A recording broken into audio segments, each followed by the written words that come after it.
धोलापुर की उस पुरानी हवेली में आज भी घुंघरू बजते हैं, पर वहां कोई नहीं रहता। कहते हैं हर अमावस की रात लाल साड़ी में एक औरत सीढ़ियों पर उतरती है और धीमे से पूछती है, क्या तुम मेरा वचन पूरा करोगे? राजस्थान के बूंदी जिले से करीब 30 किलोमीटर दूर अरावली की पहाड़ियों के बीच एक पुराना गांव था, धोलापुर। गांव छोटा था, लेकिन उसके उत्तर दिशा में एक विशाल खंडहर नुमा हवेली खड़ी थी, ठाकुर हवेली। कहते हैं उस हवेली में आज से 100 साल पहले ठाकुर प्रताप सिंह रहता था, जमींदार, शिकारी और बहुत कठोर आदमी। उसकी पत्नी चंपाबाई बेहद सुंदर थी, पर ठाकुर के क्रोध से हमेशा भयभीत रहती थी। गांव के लोग कहते थे, ठाकुर की हवेली में रात के तीसरे पहर किसी औरत के रोने की आवाज आती है। धीरे धीरे हवेली वीरान हो गई। ठाकुर की मौत रहस्यमयी थी और चंपाबाई का कोई पता नहीं चला। बस इतना मालूम है कि उस रात हवेली में आग लगी थी और तब से वहां भूतनी चंपा का साया है। साल 2023 की बात है। जयपुर से एक युवक आर्यन शर्मा धोलापुर पहुंचा। वो एक डॉक्यूमेंट्री फिल्ममेकर था और राजस्थान की भूतह जगहों पर फिल्म बना रहा था। गांव वालों से उसने सुना कि ठाकुर हवेली में आज भी कुछ अजीब होता है, और वहीं उसने अपनी टीम के साथ रात बिताने का फैसला किया। जब आर्यन पहली बार हवेली के फाटक तक पहुंचा तो हवा अचानक ठंडी हो गई। फाटक पर जंग लगी जंजीरें झूल रही थीं और दीवार पर उकेरा हुआ था, जो भीतर आया वो लौट कर नहीं गया। आर्यन मुस्कुराया। शाम होते होते आर्यन और उसकी टीम ने हवेली के अंदर अपने कैमरे सेट किए। जर्जर दीवारें, टूटी खिड़कियां और बीच में एक बड़ा दरबार हॉल। दीवारों पर पुराने चित्र लटके थे।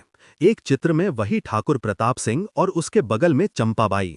रात 9 बजे कैमरों ने रिकॉर्डिंग शुरू की। सब कुछ सामान्य था, लेकिन आधी रात को अचानक एक कैमरा अपने आप घूम गया।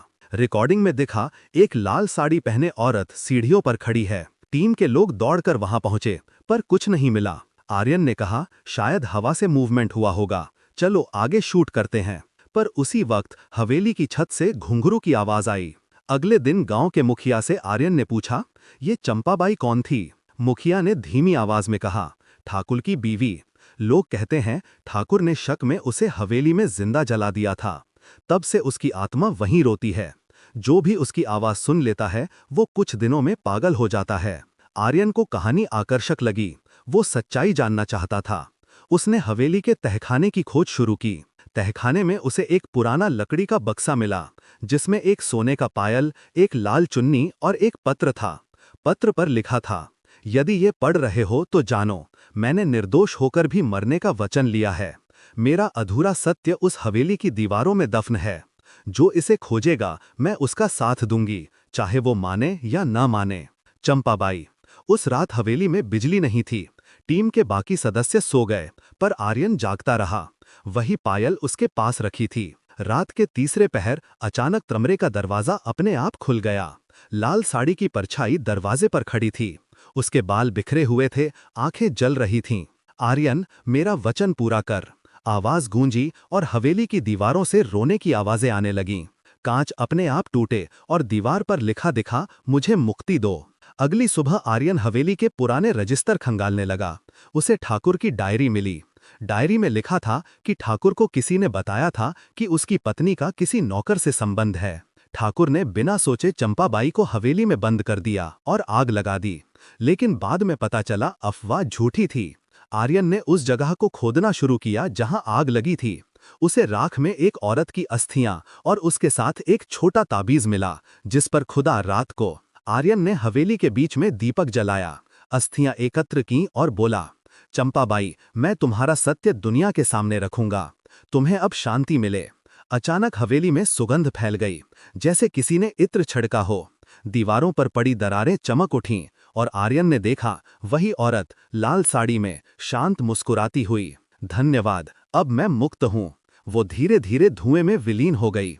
सुबह गांव के लोग हैरान थे। हवेली जो दशकों से खंडहर थी, अब किसी तरह साफ सुथरी दिख रही थी।